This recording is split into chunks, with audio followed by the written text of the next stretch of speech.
राधे मेरी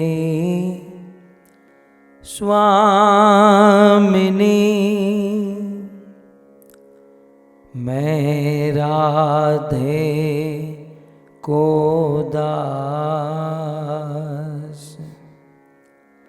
राधे मेरी स्वामिनी, मैं राधे को दास। जन्म जन्म मोह दीजियो, श्री वृंदावन वास। श्री वृंदावन वास। राधा तू बड़ भागिनी, कौन तपस्या कीन। तीनों लोक के नाथ है, सो तेरो आधीन। सो तेरो आधीन। जय राधा माधव कुंज बिहारी। राधा माधव कुंज बिहारी। जय राधा माधव कुंज बिहारी। जय राधा माधव कुंज बिहारी। जय राधा माधव कुंज बिहारी। जय राधा माधव कुंज बिहारी। जय राधा माधव कुंज बिहारी। जय राधा माधव कुंज बिहारी। गोपी जन वल्लभ गिरिवरधारी। गोपी जन वल्लभ गिरिवरधारी। आ गोपी जन वल्लभ गिरिवरधारी। गोपी जन वल्लभ गिरिवरधारी। यशोदानंदन ब्रज जन रंजन। यशोदानंदन ब्रज जन रंजन। यशोदानंदन ब्रज जन रंजन। यशोदानंदन ब्रज जन रंजन। यशोदानंदन ब्रज जन रंजन। यशोदानंदन ब्रज जन रंजन। यमुना तीर वनचारी। यमुना तीर वनचारी। यमुना तीर वनचारी। यमुना तीर वनचारी। जय राधा माधव कुंज बिहारी। जय राधा माधव कुंज बिहारी। हरे कृष्णा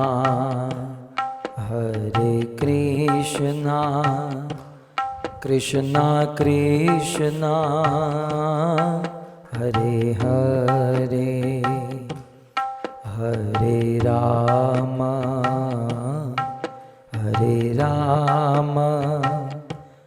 राम राम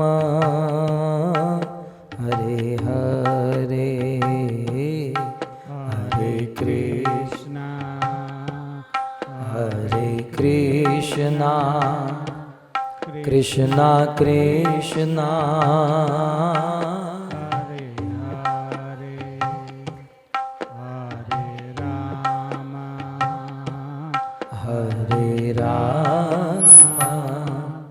राम राम हरे हरे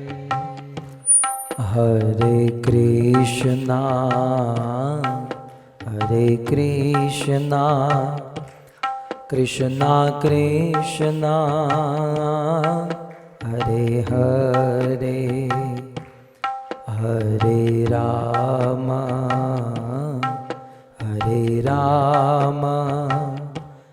राम राम हरे हरे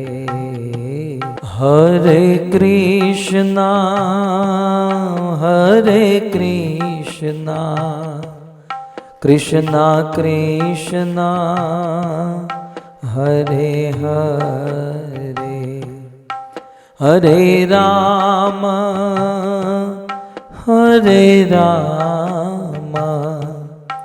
राम राम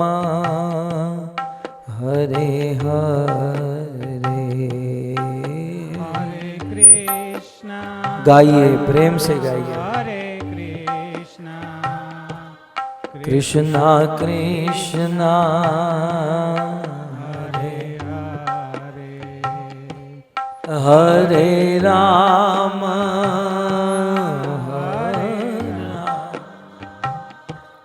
राम राम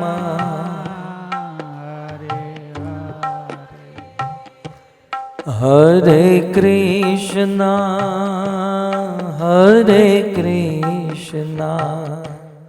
कृष्णा कृष्णा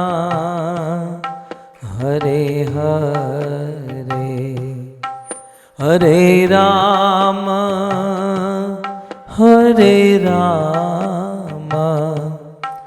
राम राम हरे हरे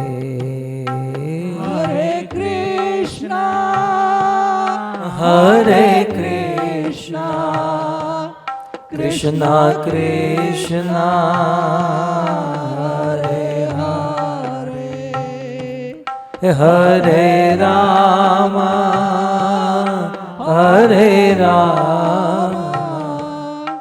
राम राम हरे हरे हरे कृष्णा कृष्णा कृष्णा हरे हरे हरे राम राम राम हरे हरे हरे कृष्णा हरे कृष्णा कृष्णा कृष्णा हरे हरे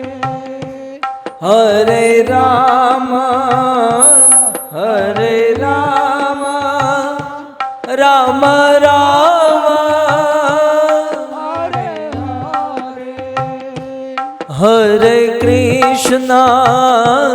हरे कृष्णा कृष्णा कृष्णा हरे हरे हरे राम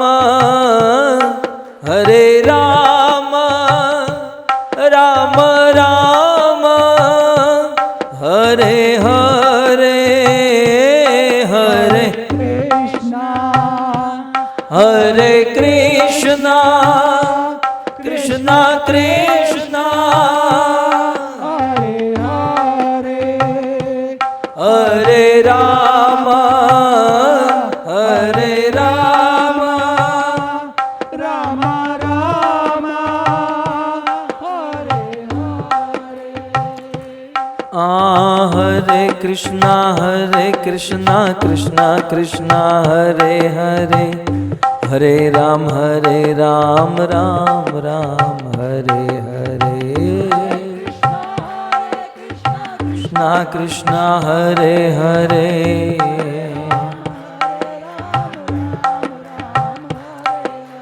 हरे कृष्णा कृष्णा कृष्णा हरे हरे, हरे राम राम राम हरे हरे, कृष्णा कृष्णा हरे हरे, हरे राम राधा गोविंद राधा गोविंद, राधा गोविंद राधे, राधा गोविंद राधा, जय श्री श्री राधा गोविंद, राधा गोविंद राधे, जगन्नाथ जगन्नाथ बलदेव जय सुभद्रा, जगन्नाथ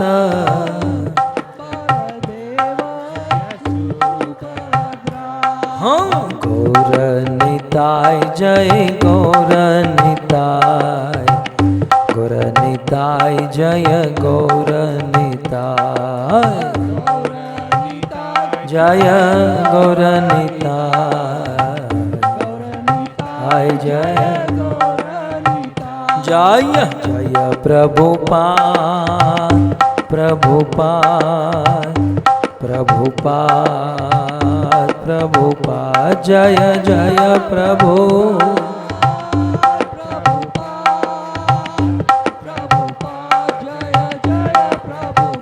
निताय गौर हरि बोल हरि बोल, हरि बोल हरि बोल, निताय गौर हरि बोल हरि बोल, युग धर्म हरि नाम संकीर्तन की, ग्रंथराज श्रीमद् भागवतम महापुराण की, श्रील प्रभुपाद की, निताय गौर प्रेमानंदे। आराध्यो भगवान ब्रजेश तनय, तद्धाम वृंदावन, रम्या काचिदुपासना ब्रजबधो, वर्गेणया कल्पिता, श्रीमद्भागवतं प्रमाणममलम्,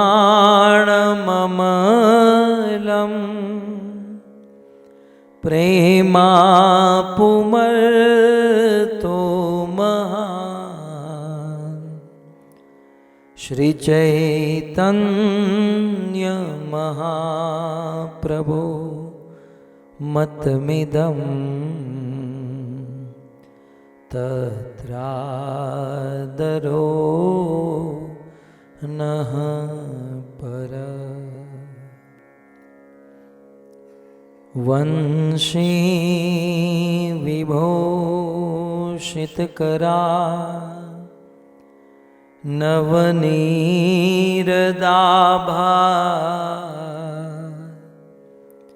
पीताम्बर दरुणबिम्बफल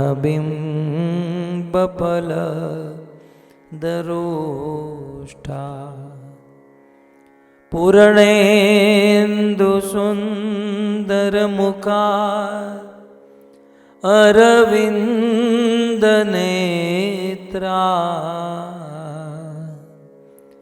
कृष्णात् परं किमपि तत्व अहं न जाने, करारविन्दे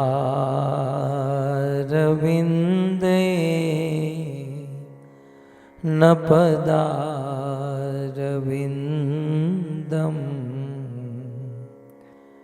मुखारविन्दे विनिवेशयन्तम्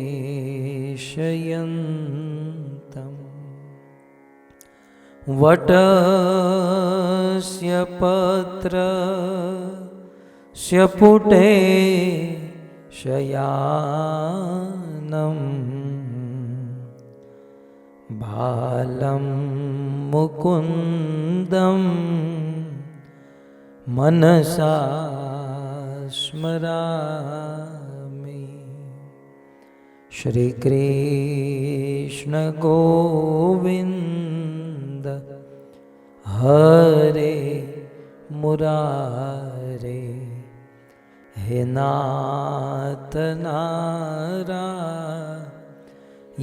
वासुदेव। जिह्वे पिबत्स्वा अमृतमेत देव,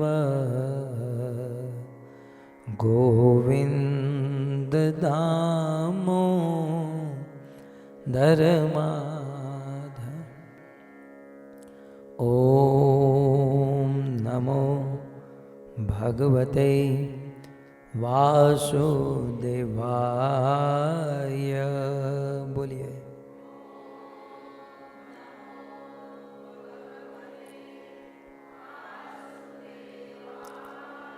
ओम नमो भगवते वासुदेवाय।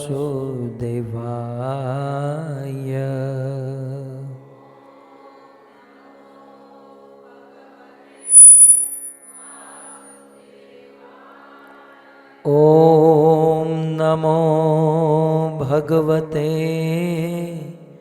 वासुदेवाय।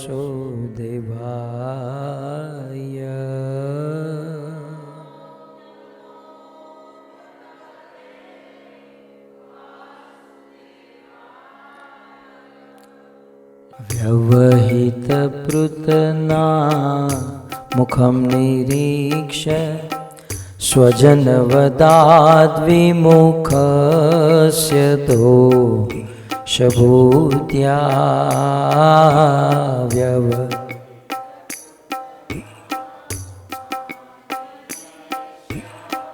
स्वजनवदाद्विमुखस्य दोषभूत्या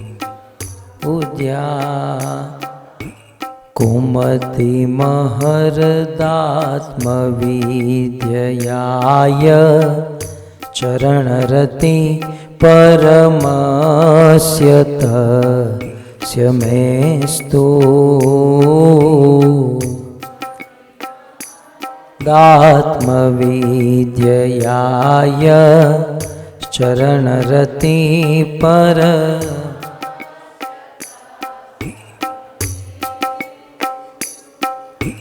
कुमतिमहरदात्मविद्ययाय चरणरति परमस्य तस्य मेस्तु हरदात्मविद्ययाय चरणरति पर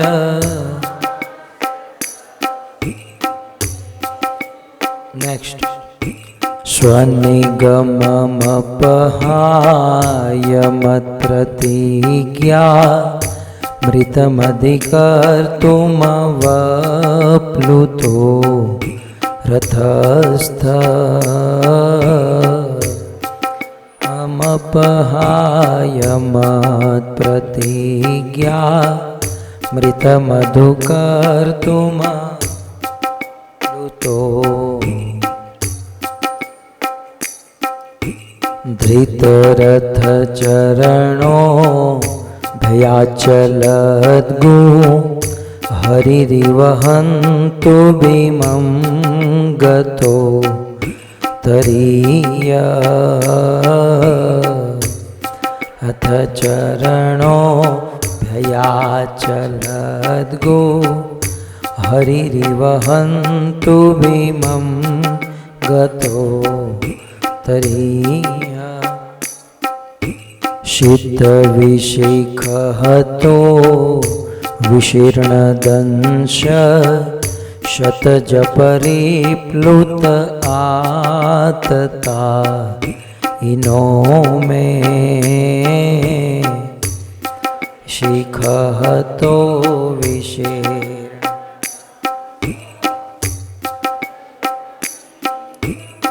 आतता प्रसभमभिससारमध्वदार्थं सभवतु मे भगवान् गते मुकुन्द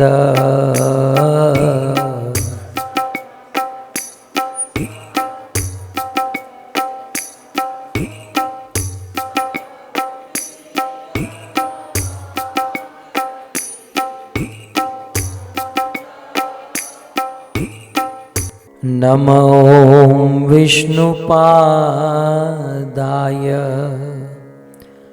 कृष्णप्रेष्ठाय भूतले श्रीमते भक्तिवेदान्त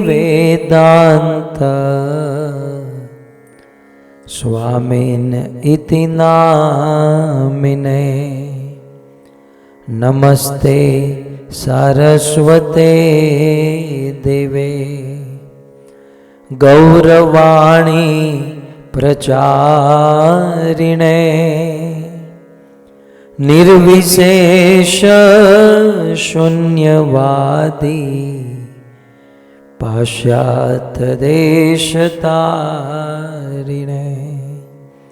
जगद्गुरु श्रील प्रभुपाद की कृष्णचंद्र भगवान की। श्रीमद् भागवत कथा के आप सबका स्वागत एवं आप सब के चरणों में हमारा प्रणाम। श्रुति में एक श्लोक में कहा गया है, जो सोता है उसका भाग्य सोता रहता है।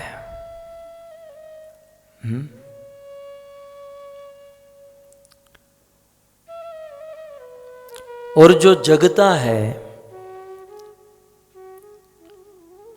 या जो चलता है उसका भाग्य भी चलता है। सोने वालों का भाग्य सोते रहता है, चलने वालों का भाग्य चलते रहता है।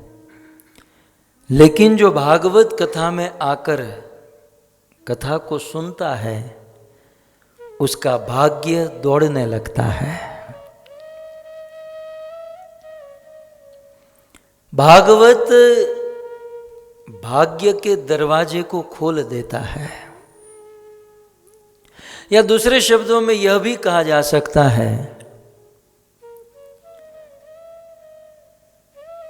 जिसके भाग्य के दरवाजे खुल चुके हैं वही श्रीमद् भागवत कथा में बैठ सकता है, वही कथा सुन सकता है। भाग्योदयेन बहुजन्म समार्जितेन सत्संगम च लभते पुरुषः यदा वै। अनंत जन्मों से पुण्य सुकृति करते हैं, भाग्यशाली बनते हैं, तब जाकर भागवत सुनने सुनाने का अवसर मिलता है। आज हम सब भगवत कथा सुन रहे हैं, एकमात्र श्रील प्रभुपाद की कृपा और करुणा है।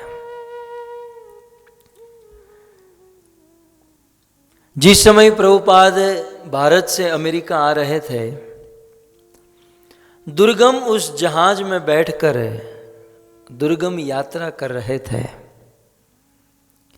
वह मालवाहक जहाज 1 महीने तक लगातार समुद्र में चलता रहा और श्रील प्रभुपाद को हार्ट अटैक हुआ।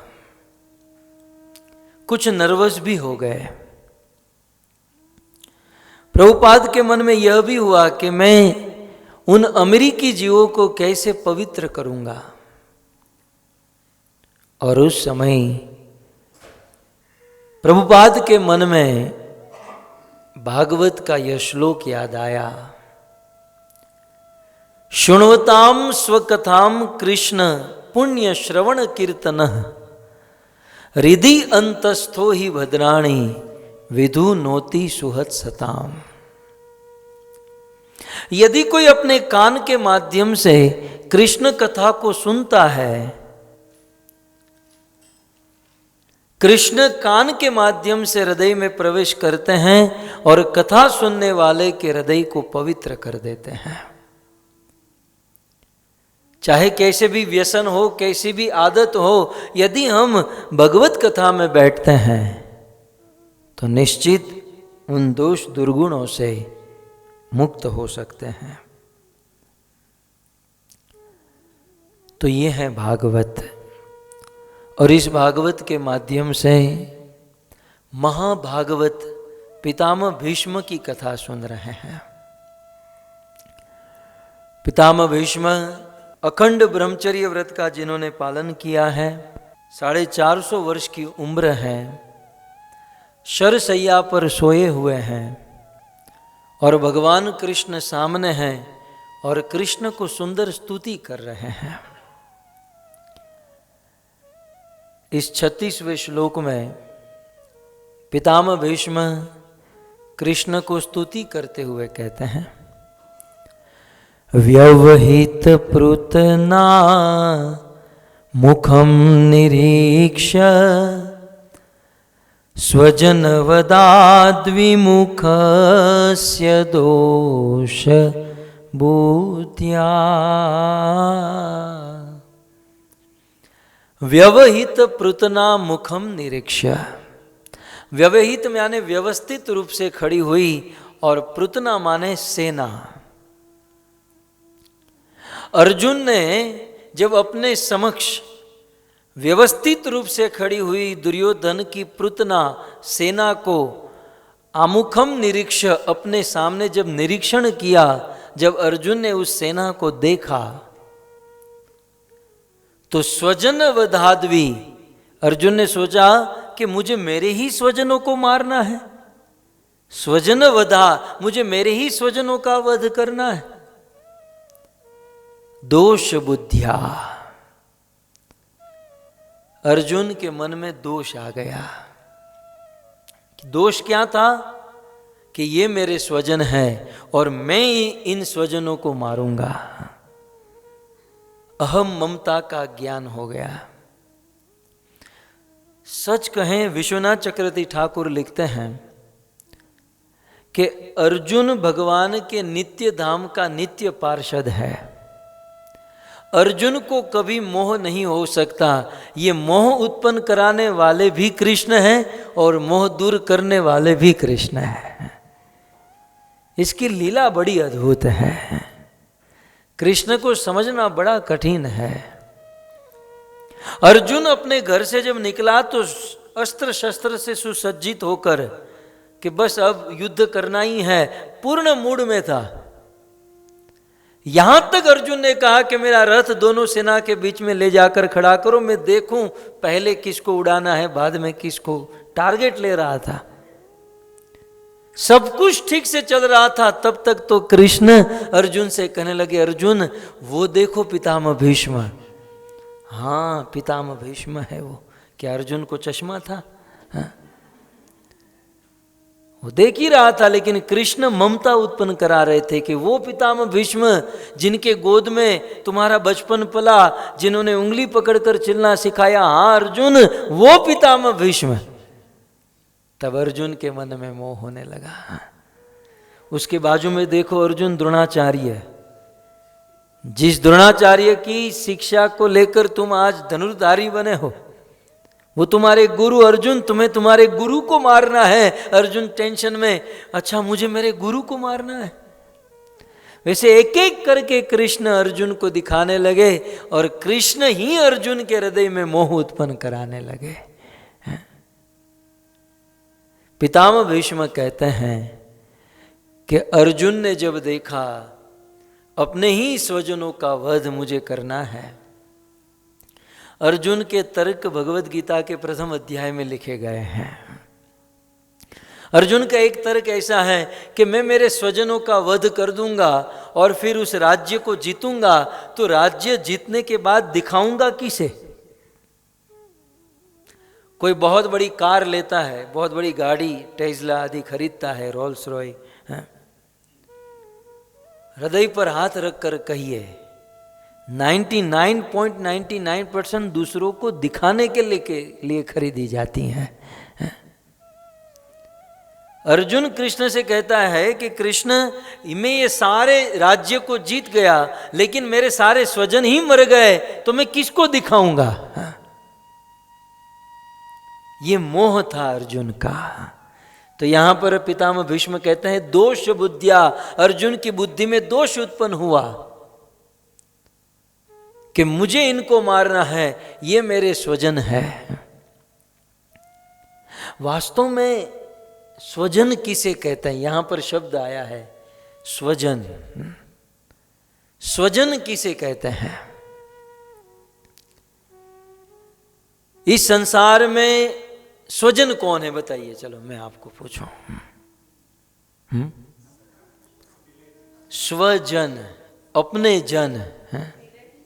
हाँ, स्वजन की परिभाषा रामायण में, भागवत में दी गई है, जो हमें भक्ति में आगे बढ़ाने के लिए हेल्प करे, भगवान के प्रति आगे बढ़ने के लिए जो हमें मदद करे, वही वास्तविक स्वजन है। और भले हमारा कितना भी करीबी हो, लेकिन भगवान से दूर लेकर जाए तो करीबी होने के बाद भी वो स्वजन नहीं, वह दुर्जन है। अब इस बात को समझने के लिए जूनागढ़ जाना होगा। हरि ना भक्तो मारा सगाने सबंदी, हरि ना भक्तो मारे सगाने सबंदी, टूटी ग्रंथि छूटी मारी मायानी ग्रंथि। नरसिंह मेहता कहते हैं कि हरि ना भक्तो मारा सगाने संबंधी। अपना वास्तविक सगा संबंधी कौन? हरिजन, भगवान के भक्त। क्यों? क्योंकि रामायण में कागभूषणी जी ने गरुड़ जी को कहा कि हेतु रहित जग जुग उपकारी, तुम तुम्हार सेवक असुरारी। इस संसार में दो ही लोग बिना हेतु के काम करते हैं, स्वार्थ रहित काम करते हैं, एक भगवान और दूसरे भगवान के शुद्ध भक्त, जिसमें कोई हेतु नहीं रहता। ये प्रभुपाद को आप देखिए, 70 साल की आयु में अपना देश, अपना सब कुछ छोड़ छाड़ कर अमेरिका आए।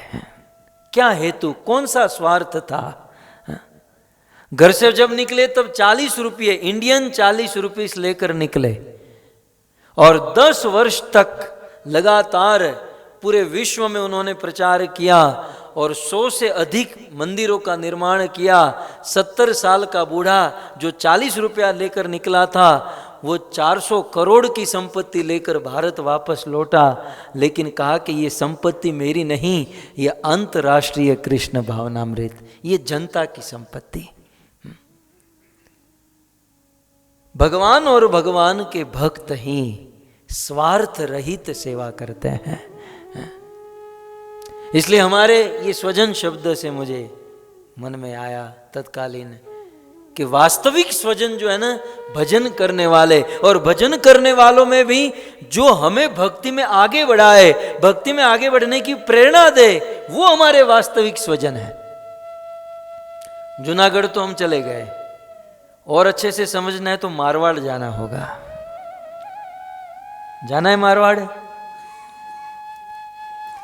मारवाड़ की मीरा के मन में एक दिन ये प्रश्न हुआ कि क्योंकि मीरा को भजन भक्ति में बड़ी बाधा हो रही थी, बड़ी बड़ी बाधा हो रही थी मीराबाई को। तो उन दिनों गोस्वामी तुलसीदास जी बड़े प्रसिद्ध थे। मीराबाई ने गोस्वामी तुलसीदास जी को पत्र लिखा कि मुझे भजन करना है, मेरे तो गिरधर गोपाल दूसरो न कोई। लेकिन मेरे परिवार वाले, मेरे स्वजन, ये शब्द का इस्तेमाल किया मीरा ने अपने लेटर में तुलसीदास जी को लिखते समय। लेकिन मेरे स्वजन, मेरा परिवार मुझे भक्ति में बाधा हो रहा है, मुझे भक्ति में बाधा दे रहा है। तो हे तुलसीदास जी बताइए मुझे क्या करना चाहिए। तुलसीदास जी तो बड़े हैं विद्वान संत। मीराबाई के प्रश्न का जवाब तुलसीदास जी ने एक पद में लिख कर दिया, और वो पद कौन सा था? जाके प्रियन राम देहि। क्या कहते हैं? जाके प्रियन राम दे, तजिए तासु कोटि वेरी सम, तजिए तासु कोटि वेरी सम, यद्यपि पर मसने ही प्रियन राम वेदे। गोस्वामी तुलसीदास जी उत्तर देते हैं कि हे मीरा, जाके प्रिय न राम वेदेही, जिसको राम और सीता प्रिय नहीं है, जो राधा और कृष्ण का भजन नहीं करते हैं, ऐसे स्वजन होने पर भी तजिए तासु कोटि वैरी सम, हमारे कितने भी निकट होने पर भी यदि राधा कृष्ण सीताराम का भजन नहीं करते हैं तो करोड़ों करोड़ों वैरी के समान उसे त्याग देना चाहिए। क्योंकि भजन में बाधा देने वाला हमारा स्वजन हो ही नहीं सकता। मीराबाई ने दूसरा पत्र लिखा कि त्याग दूं स्वजन को जो बाधा दे रहे हैं, समाज क्या कहेगा। तब तुलसीदास जी ने पूरा लिस्ट दे दिया। तुलसीदास जी जवाब में कहते हैं, तजियो पीता प्रहलाद विभीषण, बंधु भरत महतारी, बलि गुरु पूरा लिस्ट गोस्वामी जी दे देते हैं कि प्रहलाद ने अपने पिता को त्यागा। बाप स्वजन होता है ना, सबसे निकट होता है ना, लेकिन हिरण्याकश्यप प्रहलाद का पिता होने के बाद भी प्रहलाद को भजन से, भक्ति से, भगवान से दूर कर रहा था। प्रहलाद ने अपने पिता को त्यागा, विभीषण ने अपने भाई को त्यागा, शबरी ने अपने समाज को त्यागा, बलि महाराज ने अपने गुरु को त्याग दिया। गुरु है तो क्या है? ईश्वर की भक्ति में बाधा देता है तो गुरु भी गुरु नहीं है। भगवान ऋषभदेव ने कहा ना, जननी न सस्यात पिता न सस्यात, वह पिता पिता नहीं, वह मां मां नहीं है। तो तजियो पिता प्रहलाद विभीषण, बंधु भरत महतारी है। तो इस प्रकार, और आगे कहते हैं कि गोपियों ने तो अपने पति को ही त्याग दिया। तो क्या इतिहास उनको गाली देता है? नहीं। गोस्वामी जी दृष्टांत देते हैं, आंखों में काजल लगाई जाती हैं आंखों का तेज बढ़ाने के लिए, लेकिन जिस काजल से आंख ही फूट जाए वो काजल क्या काम की। ईश्वर ने स्वजनों का निर्माण इसलिए किया है ताकि हम ईश्वर के पास पुनः वापस जा सके, लेकिन जो स्वजन ईश्वर की प्राप्ति में बाधा दे रहे हैं वो स्वजन ही क्या काम के, वो स्वजन ही नहीं है। रामायण में तो बड़े कड़े शब्द में भगवान रामचंद्र के भाई भरत कहते हैं, जब भरत जी पूरे अयोध्या को लेकर चित्रकूट राम को वापस लाने जा रहे थे तो कुछ मेरे आपके जैसे थे, सब लोग जा रहे थे, कुछ लोग आए, हम अपने गुजराती में ना सारा थवा माटे आया, और कहते हैं भाई भरत आप लोग जा रहे हैं बहुत अच्छा है, लेकिन हम नहीं आ पाएंगे। क्यों? क्योंकि दुकान कौन संभालेगा, बच्चों की एग्जाम चल रही है। जब इस प्रकार से कुछ लोग बहाना देने लगे ना, तब भरत जी की हट गई। रामायण में है, मैं तो नहीं बोल सकता, लेकिन भरत तो बोल सकते हैं आपके सामने। भरत जी रामायण में कहते हैं कि अरे राम के पास जा रहे हैं, ईश्वर को लेने के लिए जा रहे हैं, और तुम ये दुकान ऑफिस बच्चों में पड़े हो। भरत जी के मुख से सहसा निकल गया कि जलाकर राख कर दो।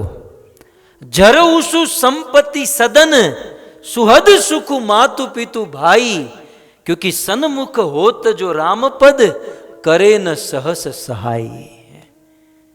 जला दो उस संपत्ति को, जला दो उस घर को, जला दो उन स्वजनों को जो राम को मिलने के लिए बाधा बनते हैं। राम के भाई भरत के ये शब्द है, जरु जाऊ सुजीवन जानकी नाथ, जिए जग में तुम रो बिनु भय, जो नहीं मेरे राम का वह नहीं कछु काम का। राम को मिलने के लिए जो बाधा बनते हैं उसे त्यागो। तो प्रहलाद ने पिता को त्यागा, बलि ने गुरु को त्यागा, भरत ने अपनी मां को त्यागा, कैकेयी को भरत ने त्याग दिया, विभीषण ने अपने भाई को त्यागा, शबरी ने समाज को त्यागा, गोपियों ने अपने पतियों को त्यागा। क्यों? क्योंकि ये सब भजन में बाधा दे रहे थे और प्राप्त कर लिया भगवान को। तो स्वजन वो है जो हमें भक्ति में आगे बढ़ाए, नहीं तो वो स्वजन। अब मेरे प्रवचन का रिएक्शन ना आ जाए इसलिए 1 मिनट आपको थोड़ी सी प्रैक्टिकल बात बता दूं, फिर आप लोग घर जाकर प्लान बनाना शुरू मत कीजिएगा कि हमारे भक्ति में, मैं तो आपको डेफिनेशन दे रहा हूं। ये जो दिमाग में हम सोच कर बैठे ना, फलाना हमारा स्वजन, वो स्वजन, वो स्वजन, स्वजन वो है जो भजन में हमको प्रोग्रेस कराए, वो स्वजन है। और ऐसे स्वजनों का आदर, ऐसे स्वजनों की संगति करे। हमारे गुरु महाराज तो कहते हैं कि एक पल के लिए भी यदि किसी ने ईश्वर का स्मरण कराने का सपोर्ट किया तो जीवन भर तक हम उसका ऋण नहीं चुका सकते।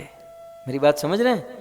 एक पल भी किसी ने हमको सपोर्ट किया हो ना भगवान का स्मरण कराने का, हम हमारा सब कुछ दे दे फिर भी ऋण नहीं चुका सकते हैं, क्योंकि वो है सच्चा स्वजन जो हमें ईश्वर के पास लेकर जाए। खैर, तो अर्जुन तो मोह में थे और सोच रहे थे कि ये हमारे स्वजन हैं और इन स्वजन को मैं कैसे मारूंगा, और मार दिया तो ये राज्य जीतकर किन को दिखाऊंगा कि मेरे पास इतना बड़ा घर है। बहुत बड़ा घर लेने के बाद घर वाले ओपनिंग सेरेमनी रखते हैं और फिर घर दिखाते हैं, बाथरूम में भी लेकर जाते हैं, नल दिखाते हैं कि ये नल है, क्योंकि जब तक वो दिखाए नहीं तब तक तो पैसा वसूल ना हो, है ना। घर में रहने से ज्यादा आनंद तो दिखाने का होता है। ये भगवत गीता में अर्जुन का कुछ यही दोष था और इसी को पितामह भीष्म कहते हैं दोष बुद्धिया। तो अर्जुन को जब ये दोष बुद्धि हुई तब आगे क्या कहते हैं, कुमति महरदात्म विद्ययाय चरणरति परमस्य तस्य मेस्तु। जब अर्जुन के मन में यह दोष बुद्धि हुई तब भगवान कृष्ण ने उनकी कुमति को हरने के लिए आत्मविद्या का ज्ञान प्रदान किया। कृष्ण ने ऐसी विद्या 45 मिनट, ज्यादा टाइम नहीं लिया, 45 मिनट में कृष्ण ने ऐसा अर्जुन को ज्ञान दिया कि जो अर्जुन डिसीजन लेकर बैठे थे कि मैं युद्ध नहीं करूंगा, क्या दूसरे अध्याय में क्या स्थिति थी अर्जुन की? अर्जुन ने अपना फाइनल निर्णय दे दिया कि गुरु न हत्वा ही महानुभावान स्वयं भोक्तुम भैक्ष्मीय अपिह लोके हत्वार्थ कामास्तु गुरु निहैव भुंजीय भोगान रुधिर प्रतिगदान। हे कृष्ण, कुछ भी हो जाए मैं युद्ध नहीं करूंगा। कृष्ण ने 45 मिनट भगवत गीता का ज्ञान क्या दे दिया। फिर कृष्ण अर्जुन से कहते हैं कि अब कैसा लग रहा है? तब अर्जुन कहते हैं नष्ट मोहो स्मृति लब्ध्वा। हे कृष्ण, मेरा मोह नष्ट हो गया, मुझे स्मृति आई। कृष्ण ने अर्जुन ने गांडीर उठाया और कहा कि कृष्ण बताओ पहले किसको उड़ाना है? तो पितामह भीष्म कहते हैं कि ये मैं देख रहा था कि मैंने मेरी आंखों से देखा कि आपने भगवत गीता का ज्ञान दिया। कृष्ण ने सहज 45 मिनट का प्रवचन किया। आज 45 साल बीत जाते हैं, लेकिन उस 700 श्लोक की गीता का एक श्लोक भी ठीक से आदमी समझ नहीं पाता है। लेकिन सहज रूप से कृष्ण ने कि मानव समाज को कितनी बड़ी भेंट दे दी। भक्तों, ये भगवत गीता, ये आत्मविद्या का अर्थ है भगवत गीता।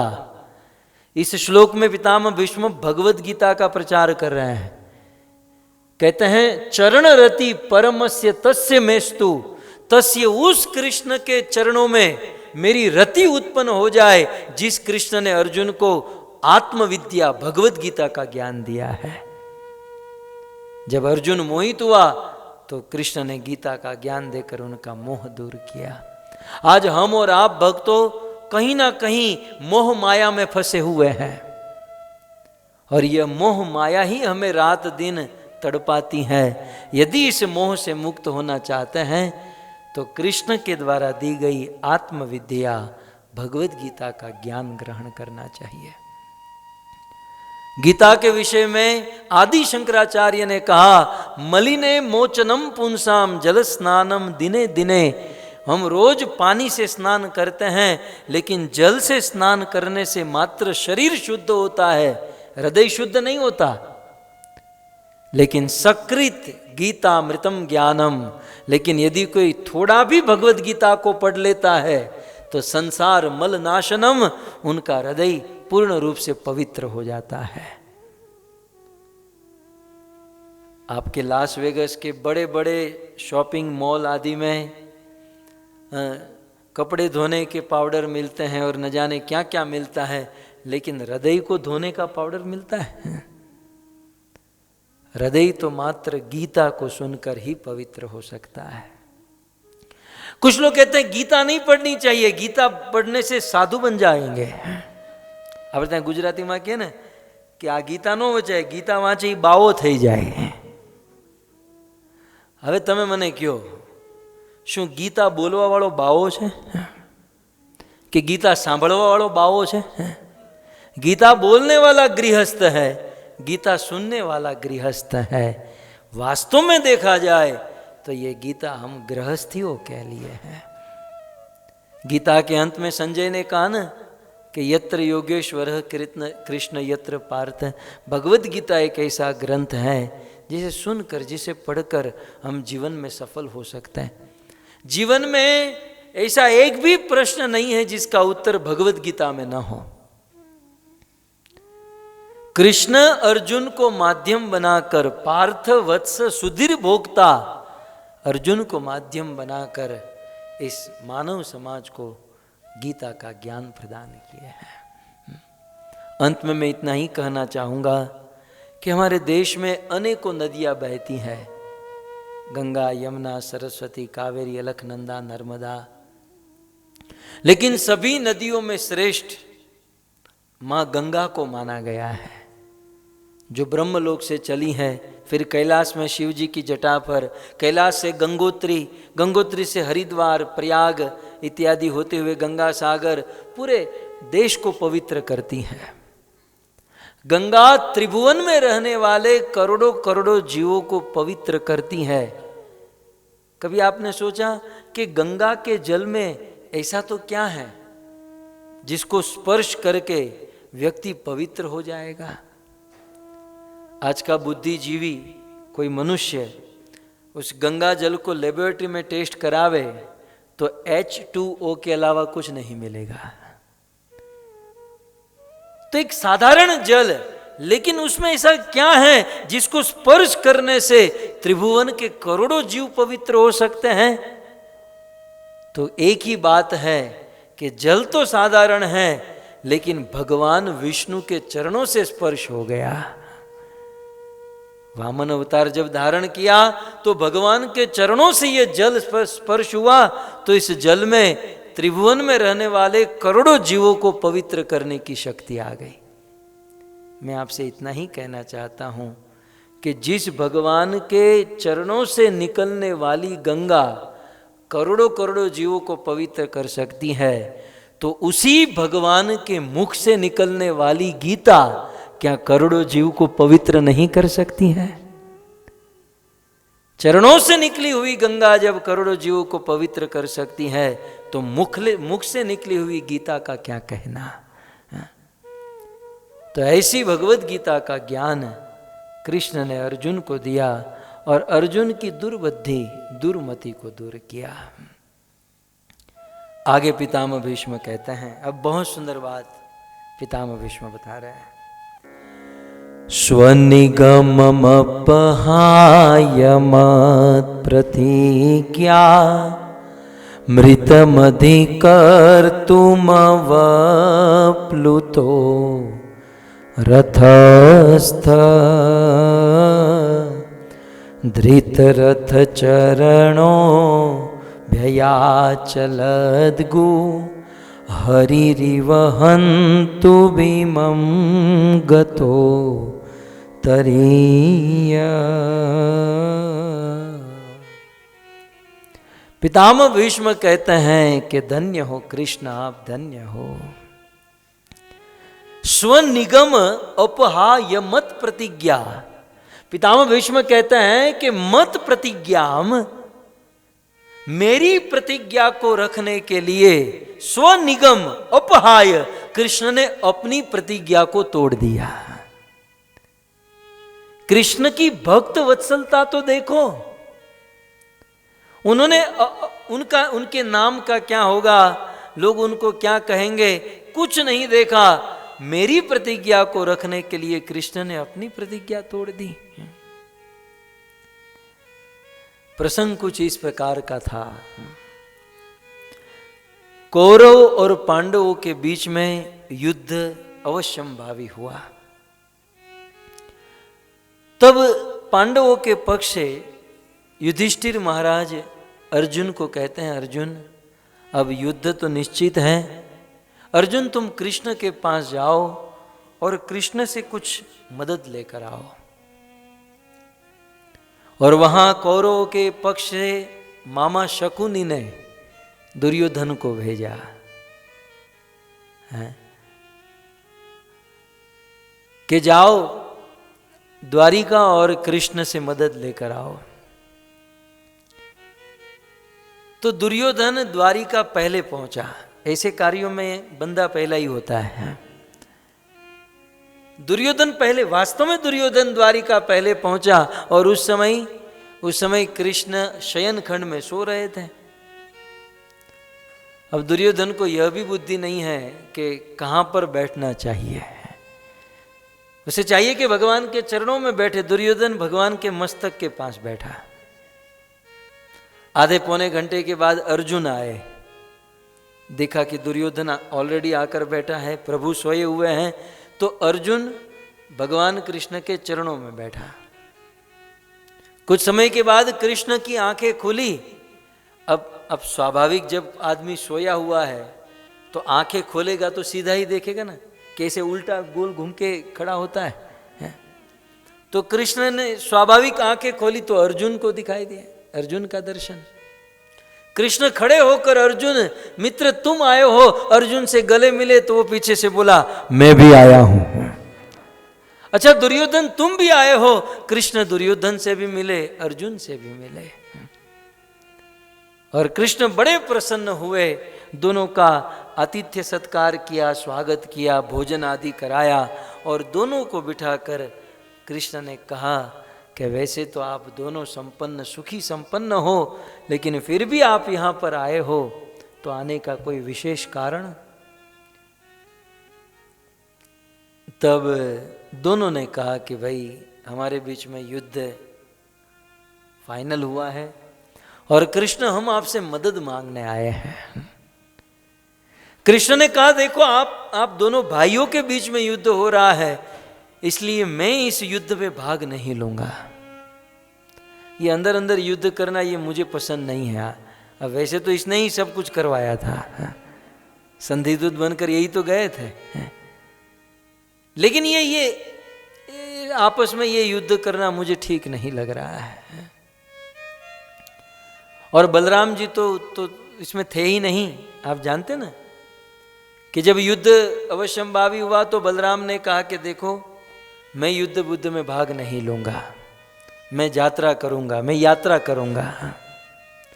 बलराम जी युद्ध में भाग नहीं लिए, सैनिकों को नहीं मारे और यात्रा करने चले गए तो यात्रा में जाकर साधु को मार दिया। रोमहर्षण कृष्ण अक्सर मजाक करते थे कि भैया आप सैनिक तो नहीं मारे लेकिन साधु मार दिए। तो बोले हम आपसे मदद मांगने आए हैं। कृष्ण ने कहा देखो मैं तो युद्ध नहीं करूंगा, लेकिन आप दोनों आए हो इसलिए मैं दो ऑप्शन देता हूं। एक ओर से मेरी एक अक्षौणी, मेरी पूरी नारायणी सेना आपके पक्ष से युद्ध करेगी और दूसरी ओर मैं युद्ध नहीं करूंगा, मैं ऐसे ही सलाह सूचन कभी सजेशन देता रहूंगा। तो अर्जुन पहले मैं तुम्हें चांस देता हूं। वो दुर्योधन बोला अर्जुन को क्यों, मैं पहले आया था। दुर्योधन ने क्या कहा, मैं पहले आया था, मुझे पहले मौका मिलना चाहिए। लेकिन कृष्ण ने कहा कि दुर्योधन छोटे को पहले चांस देना चाहिए।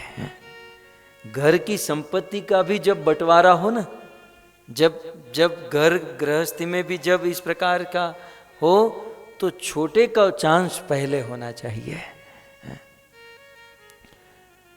और दुर्योधन जब मैं सो रहा था, जब मैं जगा तो पहले मैंने, भले तुम पहले आए लेकिन मैंने तो पहले अर्जुन को देखा, और क्योंकि मैंने पहले अर्जुन को देखा इसलिए अर्जुन की इच्छा पहले पूर्ण होगी। ये वैष्णव भक्त लोग मूर्ख नहीं है कि सुबह 3-4 बजे जगकर 4:30 बजे मंगला आरती में आकर खड़े रहते हैं। भाव इसके पीछे बहुत बड़ा सिद्धांत है कि जब भगवान का दर्शन खुलता है और भगवान की दृष्टि पहले जिस भक्त पर पड़ती है उसकी इच्छा पहले पूर्ण होती है, और हमारी तो कभी इच्छा पूर्ण होगी नहीं, क्योंकि मंगला क्या है वही नहीं पता है। मंगला आरती क्या है, मंगला क्या है वही नहीं जानता है।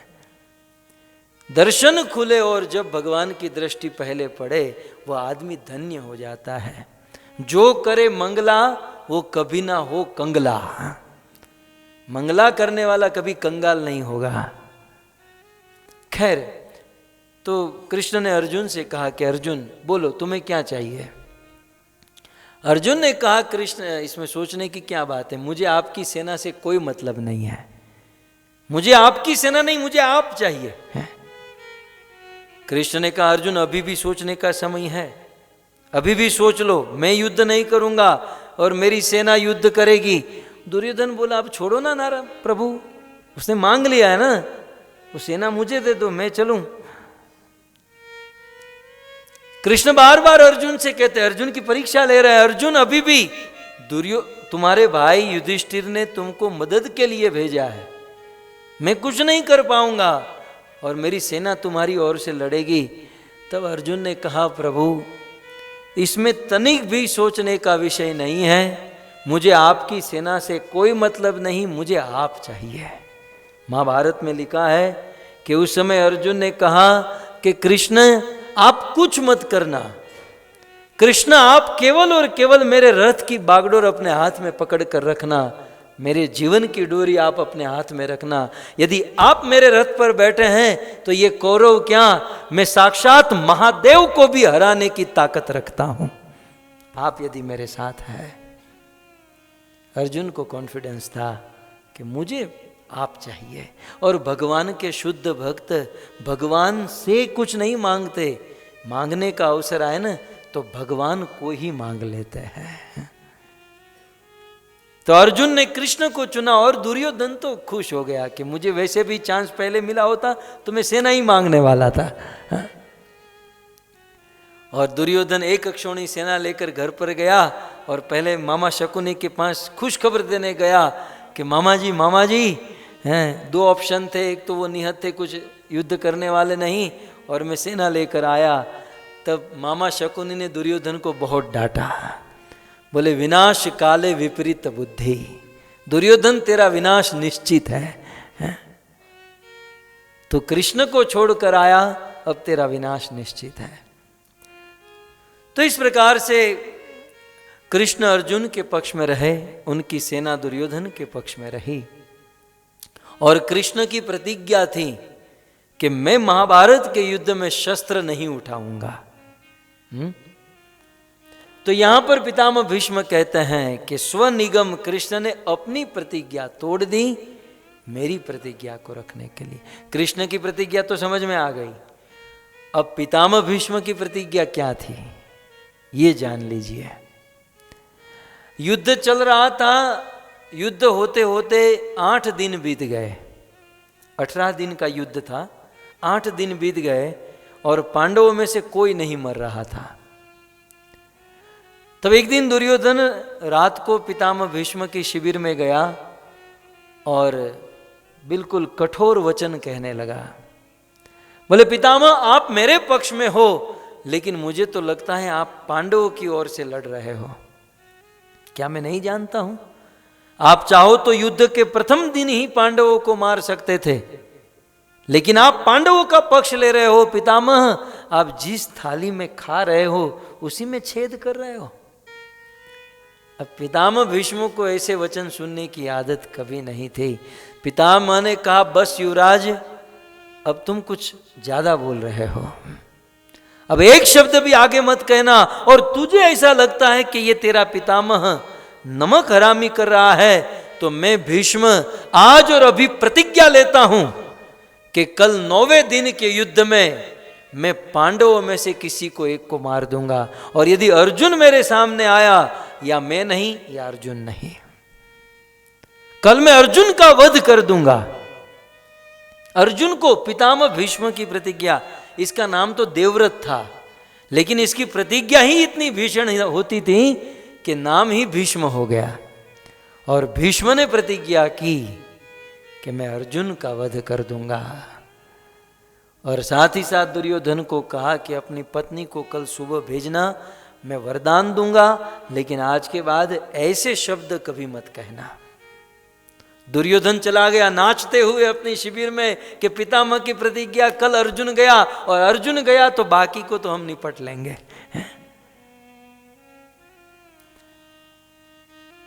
इस प्रकार पितामह भीष्म ने रात को प्रतिज्ञा की, लेकिन कृष्ण को यह बात पता चल गई। वेदाहम समतीतानि भूत भविष्य वर्तमान। पांडवगण सो रहे थे, कृष्ण पांडवों की शिविर में जाकर युधिष्ठिर, नकुल, सहदेव, भीम, अर्जुन सबको जगाने लगे, उठो उठो उठो। रात को 12-1-2 बजे सबको जगाया। बोले क्या हुआ कृष्ण, क्या हुआ? बोले वहां तुम्हारे बाप ने प्रतिज्ञा की है कि कल तुम सबको मार देगा। पांडवों को कोई चिंता नहीं, वो तो बस चद्दर ओढ़कर सो गए। बोले मरेंगे तो मरेंगे, क्यों हमारी नींद बिगाड़ रहे हो आप? पांडवों को कोई चिंता नहीं। और हमें किसी ने प्रतिज्ञा नहीं की है कि कल मरने वाले हैं, लेकिन फिर भी कितनी चिंता है। हमारे जीवन में कितनी चिंता है। पांडवों के जीवन में कोई चिंता नहीं, कारण यही था पांडवों ने अपने जीवन का भार भगवान को सौंप दिया था। सो गए और पांडवों ने कहा कि कृष्ण मरेंगे तो मरेंगे, क्या फर्क पड़ता है। लेकिन फर्क आपको बहुत पड़ेगा, हमें तो कोई फर्क नहीं पड़ेगा, हम तो मर जाएंगे, लेकिन आपका नाम बिगड़ेगा कि कृष्ण के भगत थे। हैं, टाइम्स ऑफ इंडिया के हेडलाइन में आएगा कि ये कृष्ण के भगत थे और मारे गए। आज के बाद कृष्ण की भक्ति कोई मत करना, क्योंकि उसके जितने भी भगत हैं वो सब मारे जाते हैं। कृष्ण, आपको यदि अपना नाम सुधारना है तो हमारी रक्षा कीजिए, नहीं तो हमारा मरना ये हमारा नहीं, वो आपका मरना होगा।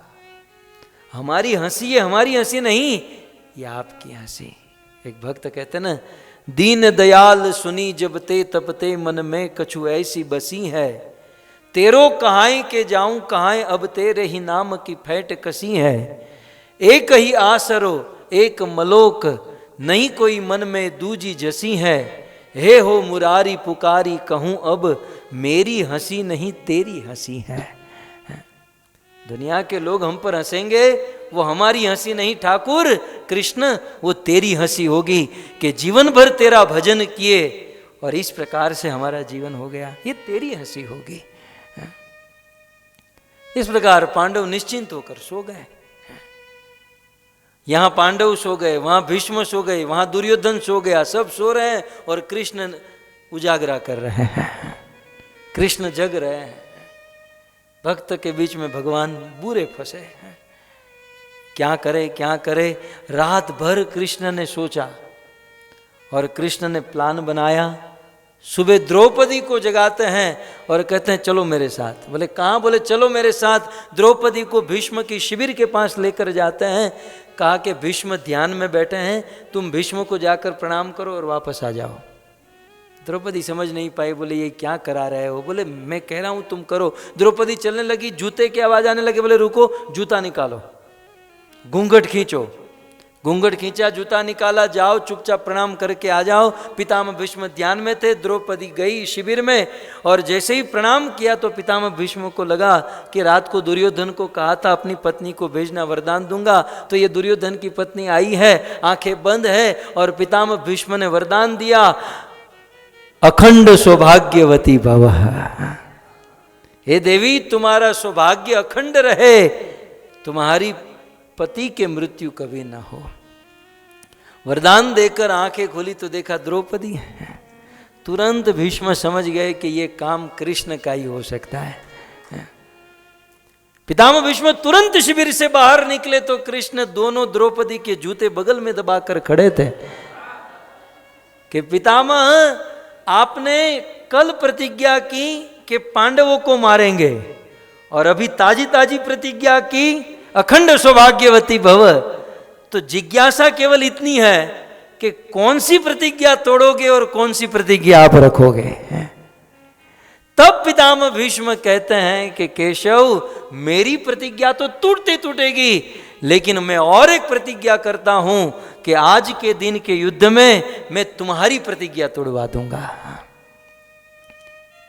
सूरदास जी ने तो बहुत बड़ा पद लिखा है कि हे कृष्ण, आज यदि मैं कुरुक्षेत्र की रणभूमि में आपसे शस्त्र न उठवाऊं, कृष्ण आज मैं यदि आपकी प्रतिज्ञा न तोड़वाऊं तो मैं भी गंगा पुत्र भीष्म न कहलाऊं।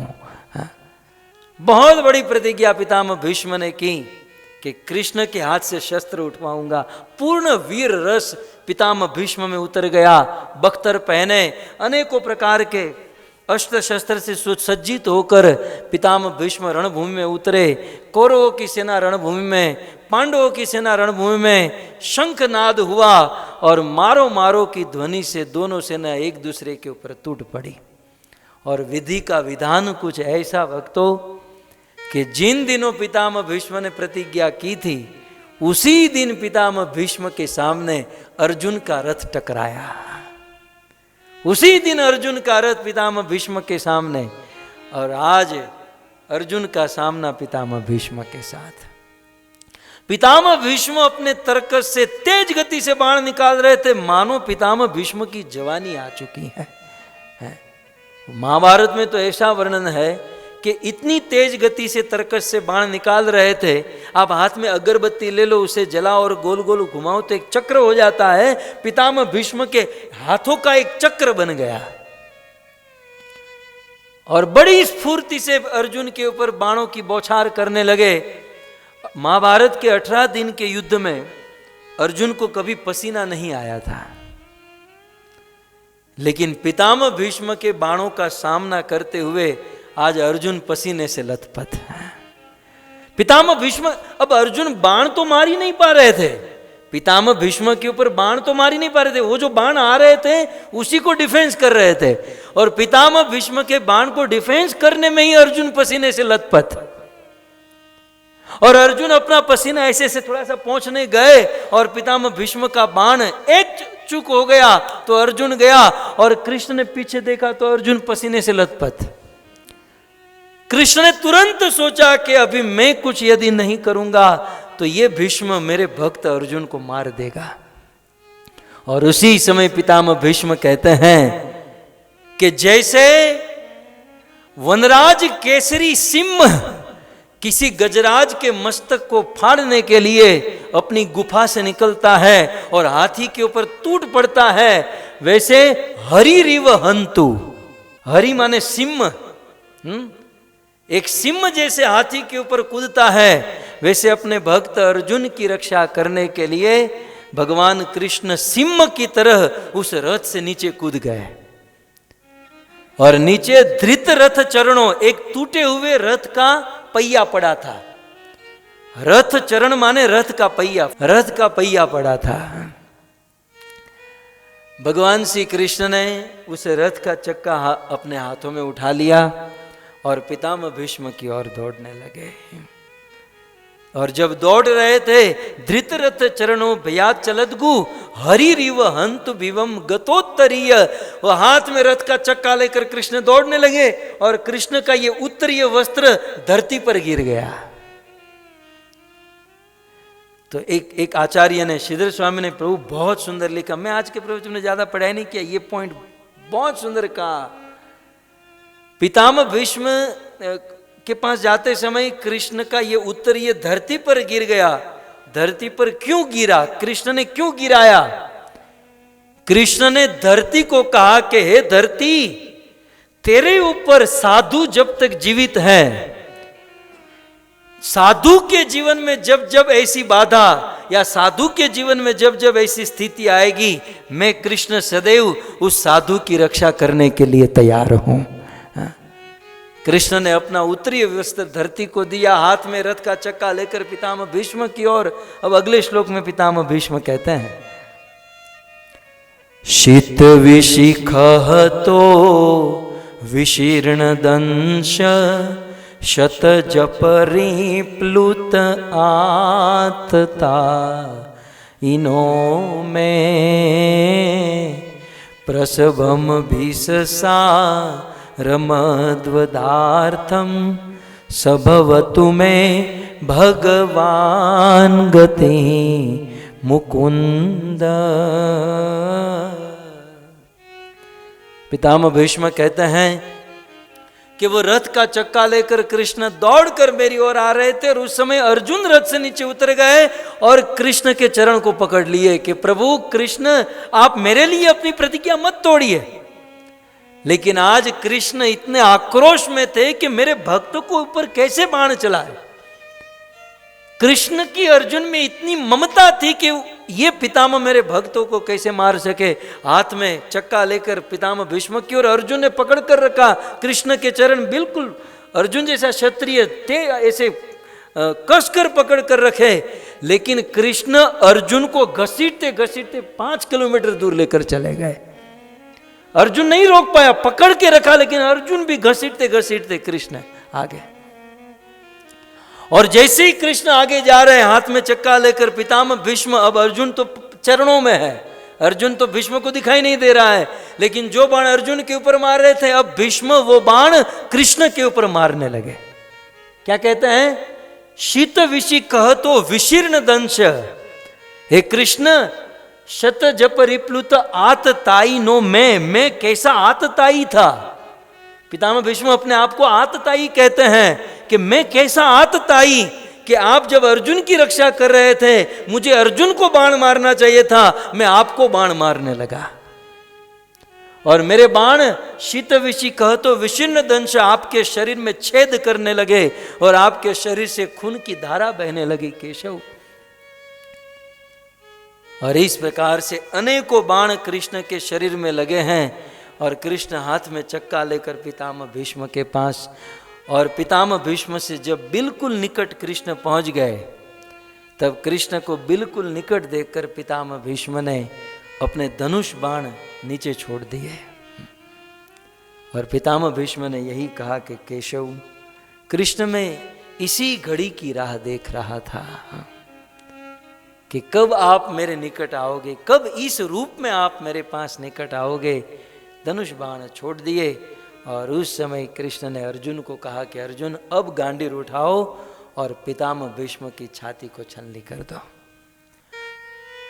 पितामह भीष्म दोनों हाथ खोलकर खड़े हैं, कृष्ण का दर्शन कर रहे हैं और उसी समय कृष्ण ने अर्जुन को आदेश दिया और अर्जुन धनुष उठाकर बाण मारने लगे, एक के बाद एक के बाद एक, एक के बाद एक बाण मारने लगे।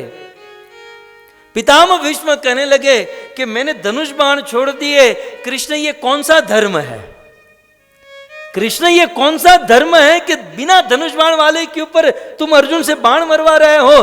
कृष्ण ने कहा कि आप मुझे धर्म सिखाओगे पितामह, अब ये दिन आ गए कि आप मुझे धर्म सिखाओगे। मैं जो बोलता हूं वो धर्म है। अर्जुन गांडीव उठाओ और भेद दो इनकी छाती। कृष्ण ने पूरा इतिहास याद कराया कि ये पांडव छोटे थे और दुर्योधन नदी किनारे लेकर गया, भीम को जहर के लड्डू खिलाकर नदी में फेंक दिया। आप सारी बात जानते थे, कहां गया था उस समय आपका धर्म। इन पांडवों को लाक्षागृह में आग लगाकर मारने का प्रयास किया गया, पितामह आपका धर्म कहां गया था।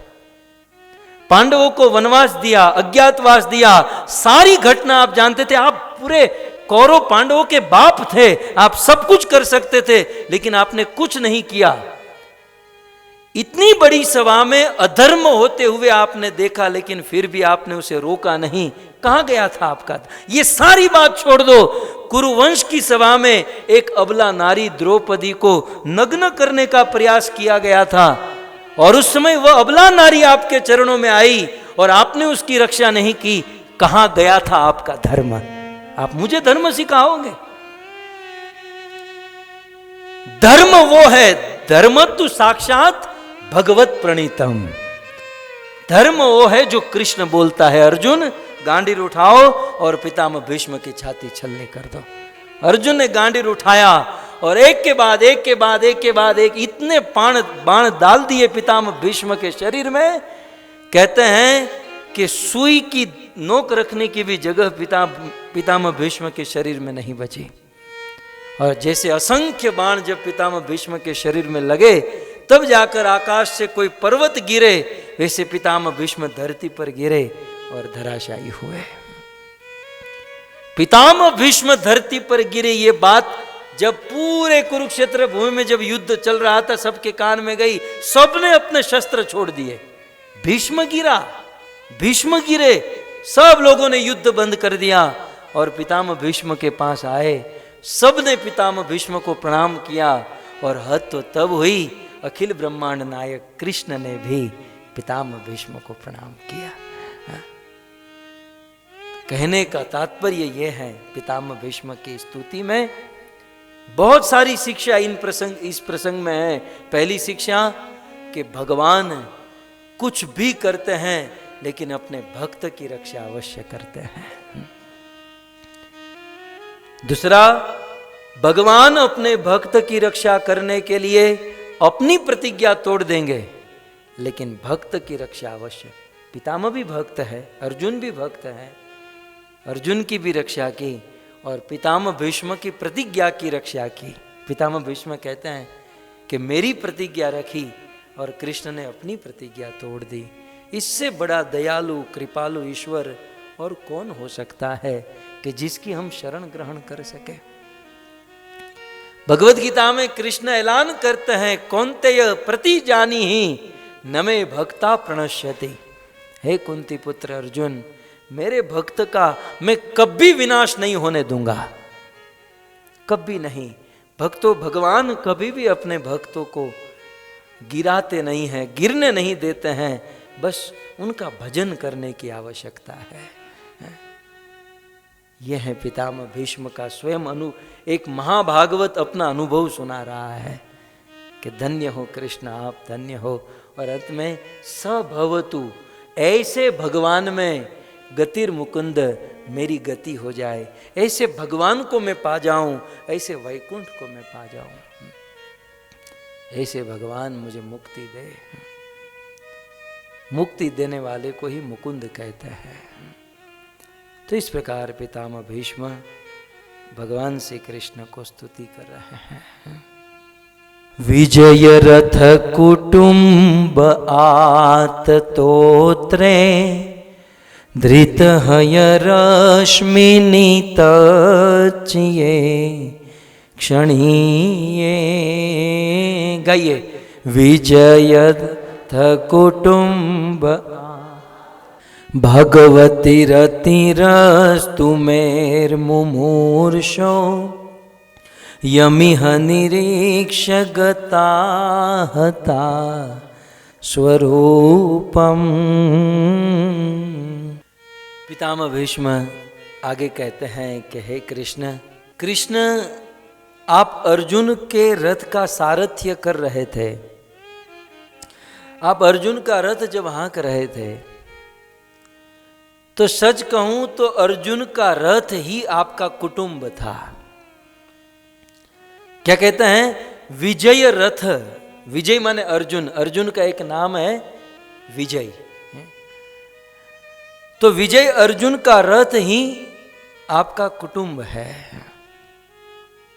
जैसे एक गृहस्थी अपने कुटुंब का भरण पोषण करता है, वैसे कृष्ण अर्जुन का पालन कर रहे थे।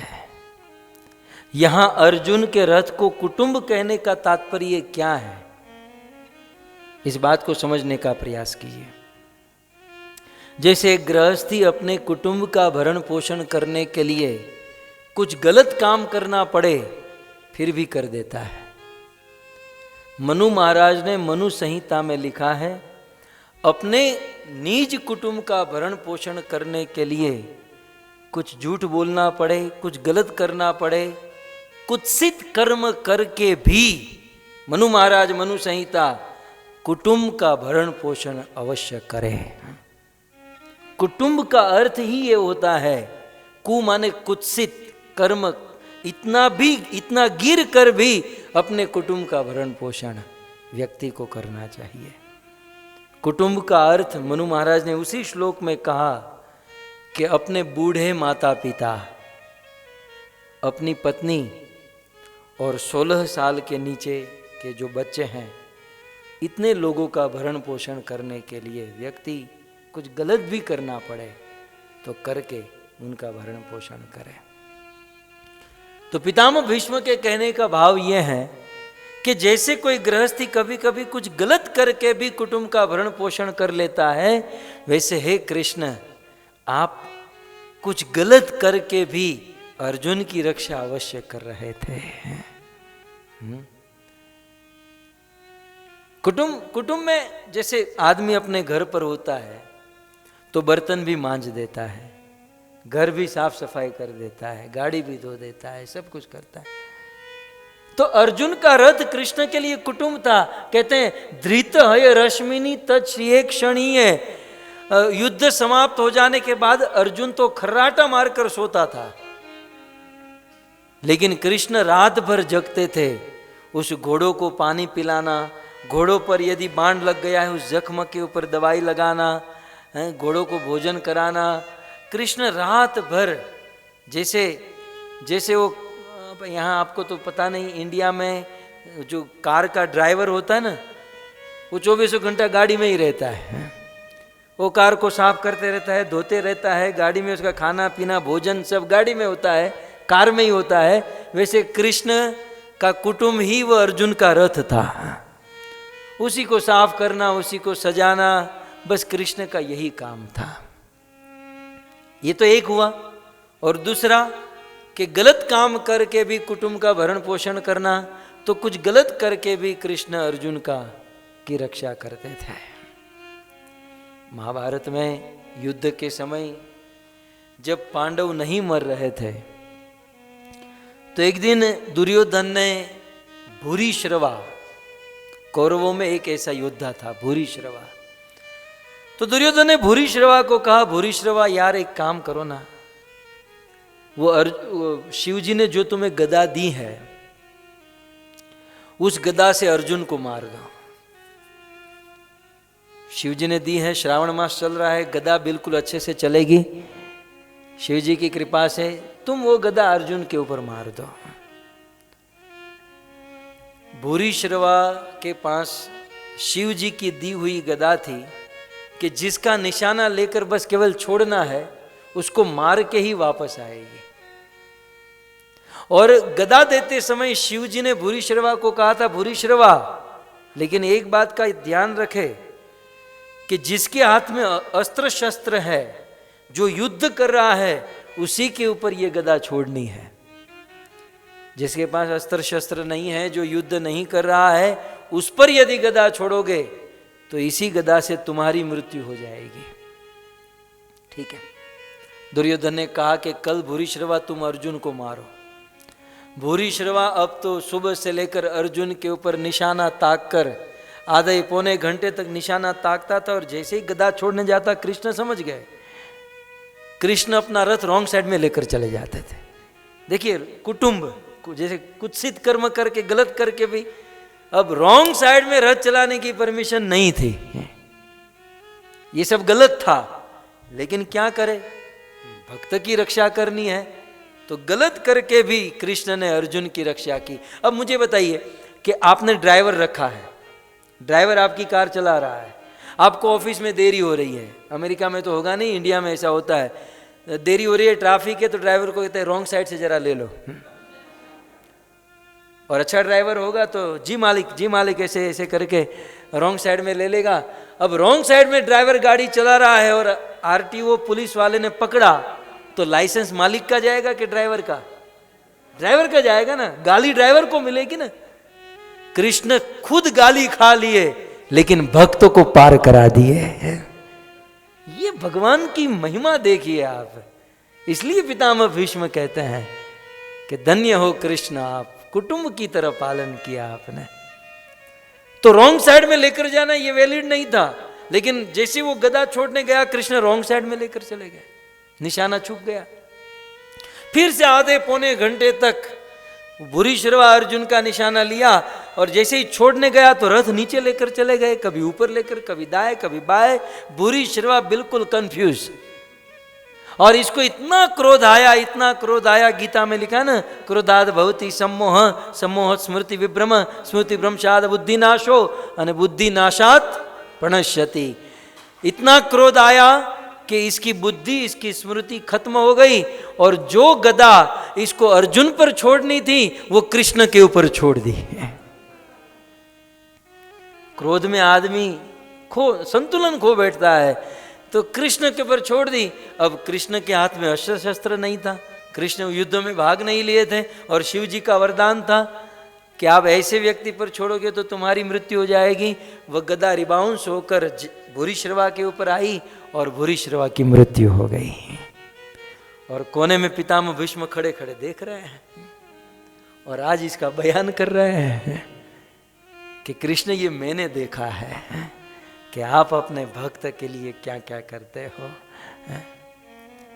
और एक बात पितामह भीष्म कहते हैं कि ये कृष्ण आप कुछ भी करके अपने भक्त का पालन करते हो, और भगवान भी इन लीलाओं के द्वारा हम सबको ये बताना चाहते हैं कि एक बार यदि मेरी शरण में आ गए तो फिर आपकी रक्षा करना ये मेरी जिम्मेवारी है।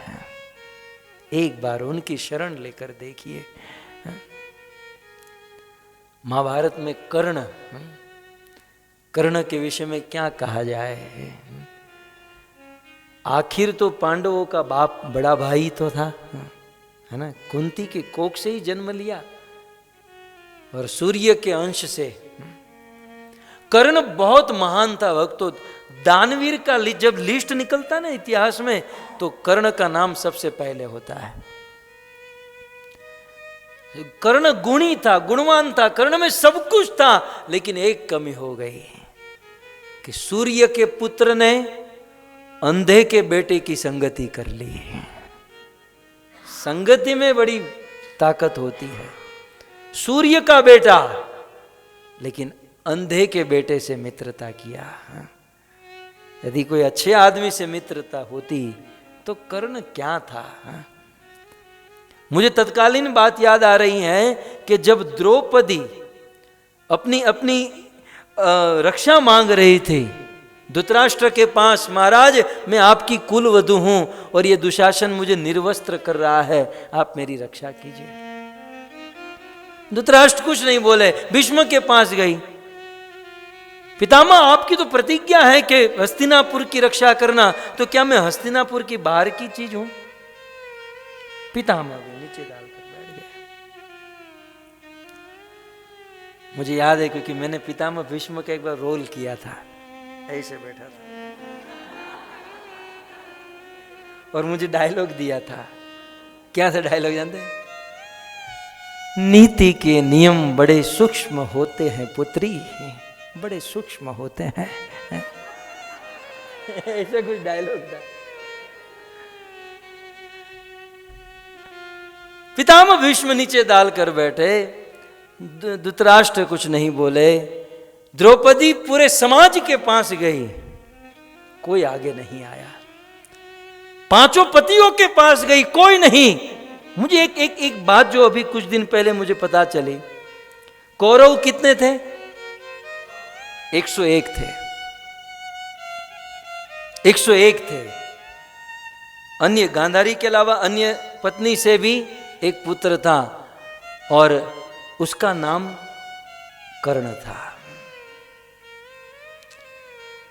जब इस प्रकार से द्रौपदी सबसे मांग रही थी ना, भीख मांग रही थी कि मेरी रक्षा करो, तब कौरव में से वह खड़ा हुआ और कहने लगा कि ये अबला नारी इस प्रकार से गिड़गिड़ा रही है, क्या तुम्हारी तलवार में जंग पकड़ लिया है? सब नपुंसक हो गए हो। और उसकी बात कोई नहीं सुना, वो सभा छोड़कर चला गया।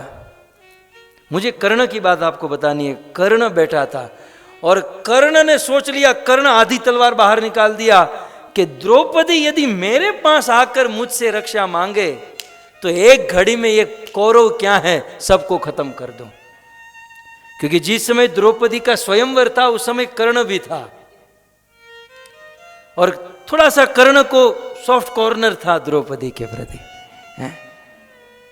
बोले द्रौपदी यदि मेरे पास आए तो कर्ण पूर्ण तैयारी में था। भले दुर्योधन ने अंग देश का राजा बनाया, अंग बाजू में, ये अबला नारी, क्योंकि वो ये दृश्य कर्ण को पसंद नहीं था, लेकिन द्रौपदी सबके पास गई। दुर्योधन, ये धृतराष्ट्र के पास, भीष्म के पास, अपने 5 पतियों के पास, समाज के पास। कर्ण राह देख रहा।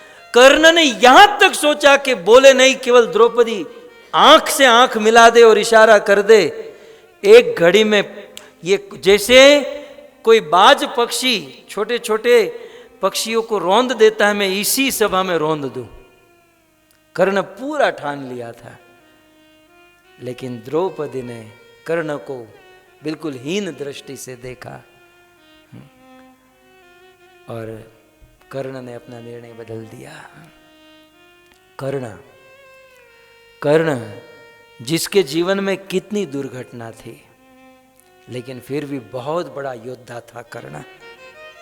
सबसे पहली दुर्घटना जब परशुराम के वहां शिक्षा प्राप्त करने गए, विद्या ले लिए। एक दिन परशुराम जी गोद में मस्तक रखकर सोए थे, एक कीड़ा कर्ण को काटा, खून की धारा बहने लगी और परशुराम जी जगे और कहे कि वत्स से इतना खून निकल गया फिर भी मुझे नहीं जगाया। कर्ण ने कहा, गुरुदेव आप सो रहे थे, आपको कैसे जगा सकता। तुरंत समझ गए कि ब्राह्मण के बेटे में इतनी सहन शक्ति नहीं हो सकती। सच सच बताओ तुम कौन हो। तब कर्ण ने कहा, गुरुदेव मुझे क्षमा कीजिए, मैं ब्राह्मण का पुत्र नहीं, मैं सूत पुत्र हूं। परशुराम जी ने श्राप दे दिया, समय आने पर यह शस्त्र विद्या खत्म हो जाएगी। पहली दुर्घटना। कर्ण के जीवन में दूसरी दुर्घटना, जब यह युद्ध शुरू हुआ तो अर्जुन का पक्ष लेकर इंद्र ब्राह्मण का रूप लेकर कर्ण के पास जाता है। और कर्ण तो दानवीर था, तो ब्राह्मण कर्ण के द्वार पर कर्ण ने स्वागत किया, बोले क्या चाहिए, मैं क्या सेवा कर सकता हूं। तो ब्राह्मण का रूप लिए हुए इंद्र ने कहा कि आपका ये कवच और कुंडल दे दो। उस समय इस वीर ने क्या कहा जानते हैं? कर्ण ने कहा कि मैं नहीं जानता हूं कि आप इंद्र हो, मैं जानता हूं कि तुम इंद्र हो और तुम अर्जुन का पक्ष लेकर आए हो, लेकिन ये कर्ण ब्राह्मणों का तो आदर करता है, ब्राह्मण के वस्त्र का भी आदर करता है। ब्राह्मण तो मेरे पूज्य हैं, लेकिन जो ब्राह्मण का नाटक भी करते हैं ना, वो भी कर्ण के लिए पूज्य है। कवच कुंडल उतार कर दे दिया। ये था कर्ण। दूसरी दुर्घटना। तीसरी दुर्घटना, दुर्योधन एक दिन कर्ण के पास गया और कहा, कर्ण ये पांडव मर नहीं रहे, तुम्हें कुछ करना होगा। कर्ण ने कहा, मित्र तुम चिंता मत करो, ये 5 बाण, पांचों के ऊपर पांडवों के नाम लिखे थे, ये 5 बाण से मैं ही पांडवों को मारूंगा। और कर्ण मार देता। ये बात कृष्ण को पता चल गई। इमीडिएट अर्जेंट हस्तिनापुर से मां कुंती को बुलवाया और कहा, मां अब तक जो भेद छुपा कर रखा है आज खोल दो। कुंती गई कर्ण की शिविर में और देवी कुंती ने कर्ण को सारी बात बताई कि तू सूत पुत्र नहीं बेटा, तू मेरा पुत्र है, विवाह के पहले मेरे से गलती हो गई और सूर्य के तेज से तुम्हारा जन्म हो गया, मैंने तुमको नदी में छोड़ दिया, बेटा तू मेरा पुत्र है। कर्ण ने कहा, मां देरी हो गई, देरी हो गई, क्योंकि मैं मेरे मित्र को वचन दे चुका हूं, तुझे पहले बताना चाहिए था, तुझे मुझे पहले कहना चाहिए था।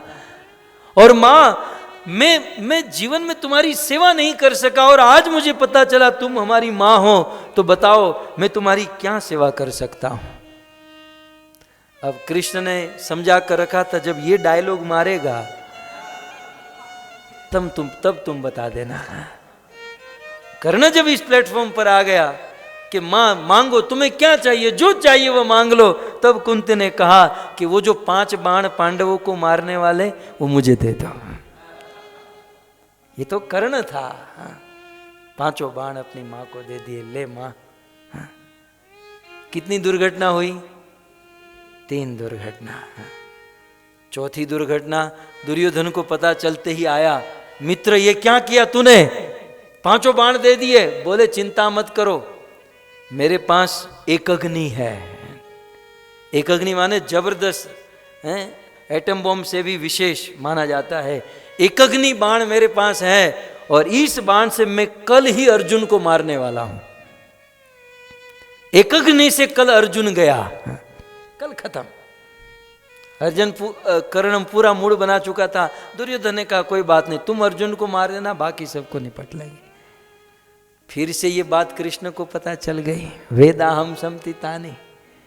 कृष्ण ने सोचा ये कितना दबा कर रखा है? अब तो कुंती का शस्त्र फेल, इंद्र का फेल, अब क्या करे क्या करे क्या करे। कृष्ण ने घटोत्कच को बुलाया। ये मेरा प्रिय पात्र है। कृष्ण ने घटोत्कच को बुलाया और घटोत्कच को बहुत उपसाया। ये तेरे बाप के सामने पड़े हैं, तेरे बाप को मारना चाहते हैं और इतना अत्याचार किया, इतना अन्याय किया। और घटोत्कच इतना उत्साह में आ गया कि मेरे बाप के सामने पड़े हैं, मार डालूंगा, काट डालूंगा, बस कृष्ण सुबह होने दो। कृष्ण ने कहा सुबह नहीं, तू अभी शुरू कर दे। सुबह होगा वो लोग सज्जे हो जाएंगे, हाथ में तलवार बाण लेकर खड़े रहेंगे, तू रात को सब सो रहे हैं, रात को युद्ध शुरू कर दे। घटोत्कच ने कहा लेकिन कृष्ण, युद्ध का नियम है कि भाई सुबह शंख बजने के बाद शुरू होता है। कृष्ण ने कहा ये नियम उसके लिए जो टीम में है, तू कहाँ टीम मेंबर है? बात भी सही है, बात भी सही है। स्टेडियम में जो नियम लागू पड़ते हैं वो प्लेयर के लिए होते हैं, ऑडियंस के लिए थोड़ी ना कोई नियम होता है।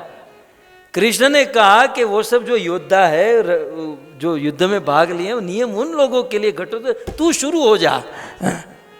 और घटोत्कच रात को युद्ध करना शुरू कर दिया।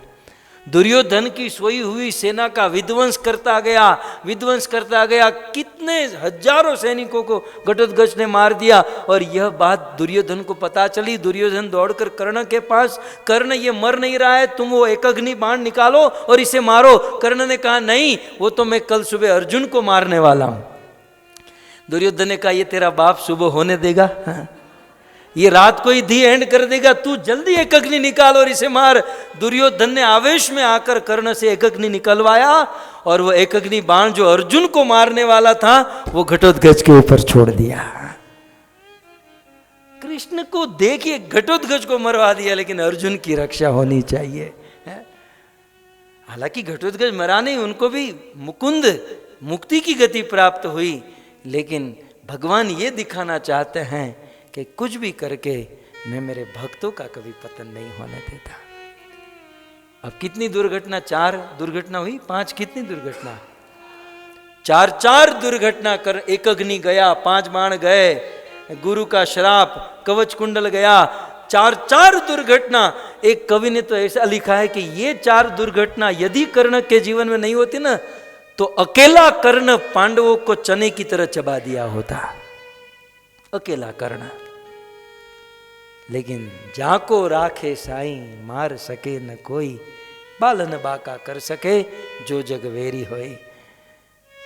इतनी दुर्घटना होने के बाद भी एक दिन रणभूमि में ऐसी घटना घटी कि अर्जुन और कर्ण आमने सामने हुए और दोनों के बीच में घमासान युद्ध हुआ, दोनों वीर रस में, और घमासान युद्ध करने लगे। और युद्ध करते करते कर्ण ने अपने धनुष पर अमोघ बाण चलाया। जैसे रामायण में ना, जिमी अमोघ रघुपति कर बाना, यही भांति चले हूं हनुमाना। अमोघ बाण कर्ण ने धनुष पर चढ़ाया और कान तक प्रतिंचा खींची और अर्जुन के गले का निशाना ले लिया। भगवान कृष्ण देख रहे हैं और कर्ण ने वह बाण छोड़ा। कृष्ण तुरंत समझ गए कि यह बाण अर्जुन का धड़ से मस्तक अलग करने वाला है। यद्यपि यह अलाउ नहीं था, लेकिन कुटुंब कुत्सित कर्म करके कृष्ण ने क्या किया, मुष्टिका बनाई। वो बाण निकल चुका है, कृष्ण ने अपनी मुष्टिका बनाई और 5 घोड़े के ऊपर ऐसे मुष्टिका मारी कि घोड़े घुटना टेक दिए, 1.5 फुट वरत नीचे हो गया। और कर्ण का अमोघ बाण जो अर्जुन के मस्तक को लेकर उड़ने वाला था, अर्जुन के मुकुट को लेकर उड़ गया। पितामह भीष्म कोने में खड़े खड़े देख रहे हैं और आज हमारे सामने वर्णन कर रहे हैं कि धन्य हो कृष्ण, आप धन्य हो, आप अपने भक्तों के लिए क्या कुछ नहीं करते हो। ग्रंथराज श्रीमद् भागवतम महापुराण की, श्रील प्रभुपाद की, निताई गौर प्रेमानंदे।